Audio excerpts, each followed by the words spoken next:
ናፍቀኸኝ ነበር ስላገኘው ደስ ብሎኛል። እኔም ደስ ብሎኛል። ግን ጓደኞቼ ጋር ምሳ ግብዣ አለብኝ። አሁንም ልሄድ ነው።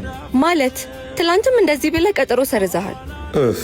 ለመጨቃጨቅ ምክንያት ነው አይደል የምትፈልጊው? ሂድ፣ ችግር የለም። ትሰማኛለህ ባቢ? በቃኝ። እሺ፣ ከኔ ጋር ከምታሳልፈው ጊዜ ይልቅ ከጓደኞቹ ጋር ደስተኛ ነኝ። ይሄ በጣም ትንሹ ነው። እያንዳንዱን በደልህን እያየውም እየሰማውም አልፎ ላንተ ያለኝ ፍቅር ከቀየረህ ብዬ እንጂ ሞኞኛ አይደለም። እሺ፣ ከዚህ በኋላ ሁሉም ነገር ይበቃኛል። እንለያይ እያልሽኝ ነው? አዎ፣ መለያየት ነው የምፈልገው።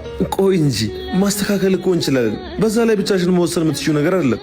የኔና ያንተን ግንኙነት የማይድንን በሽታ በማስታገሻ እንደማቆየት ነው የምቆጥረው። እሺ፣ እና ጥለሽኝ ልትሄጂ ነው? ከሁሉም ሰላሜን መርጫለሁ። በመቶ ውስጥ ያለውን ሰላም ሳላውቀው በመታገል ያሳለፍኩ ጊዜ ይቆጨኛል።